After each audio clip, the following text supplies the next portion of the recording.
In storytelling, there's a technique. It's referred to as the hero's journey. You may be familiar with it, but if not, here's a very quick overview. You have a hero who, when we first find them, is either life isn't going along just great, but something is about to happen, or we find them already in the midst of their struggle. And it is this conflict that draws us into the story.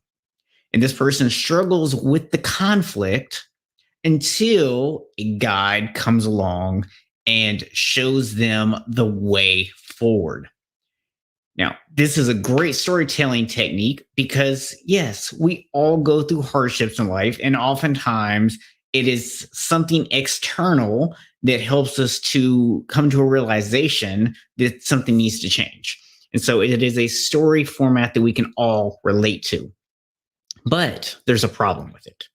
The problem is this: in our current day culture, we have taken this format and we romanticized it.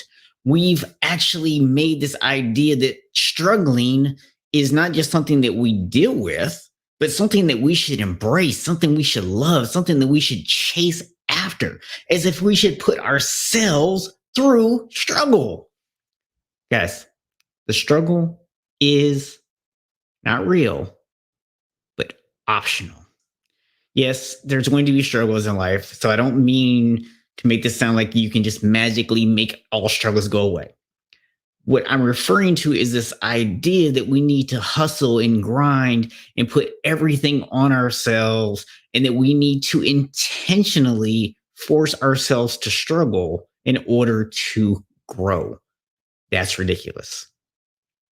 When it comes to training people in fitness, something I've learned over the years is clients don't have the most growth when they're doing something way outside of their normal comfort zone. They don't grow when you're making them do things way outside of their capabilities. As a matter of fact, that's when they get hurt, and that's when progress actually stalls.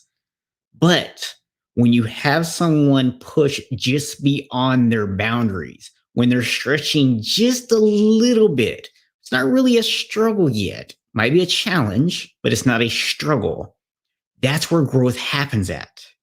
So if I had one wish for 2021, it would be that this whole idea that the grind 24/7, hustle until you're dead, struggle and grow mindset would just vanish from the face of the earth. Because the truth of the matter is, we don't have to struggle in order to grow. We do have to push ourselves. We do have to challenge ourselves. You can't just sit inside your comfort zone and get growth. You do have to push yourself. But it doesn't mean you need to struggle. So if you find yourself struggling and you feel like you have to be there in order to grow, I invite you, take a step back, see what happens. I've been there myself, so I understand it can be scary. But I will tell you that cutting back on a lot of the stuff that I was doing, pulling myself back and focusing only on the things that I truly enjoyed, focusing on the things that utilize my unique skills, my unique abilities, has made my life so much easier. I've been so much happier since I've been able to do those things. And I'm not struggling, but I feel like I'm growing every single day. So sometimes the struggle is real. Life is hard. But if you're putting the struggle on yourself, just know that the struggle is optional. So that was day 96 of our Daily Live series. Join me back tomorrow. And in the meantime, remember, you can be better than good enough. You can be unshakable.